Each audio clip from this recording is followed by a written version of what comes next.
benefits of zero-emission electric cars, there's another benefit. And that is benefit number 5. No more yearly emission testing. We all know that if you own a car, you are required to renew your registration every year. Except you bought it brand new, so you have to wait 3 years kasi meron usually libre na 3 years from the dealership. And one of the requirements is for your car to pass an emission testing accredited by LTO. Let me ask you, when's the last time you went to an LTO accredited emission testing center and walang tao? Never happened, right? Minsan alas 7 pa lang punta ka doon kasi sipin mo maaga ka para matapos ka agad kasi bibili ka pa insurance.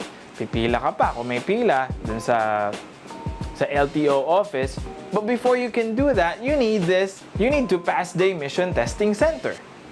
Don't you want to save time in registering your car and maybe just relax and stay in somewhere quiet? That is benefit number 6. Electric cars are quiet. Okay, we mentioned earlier, electric cars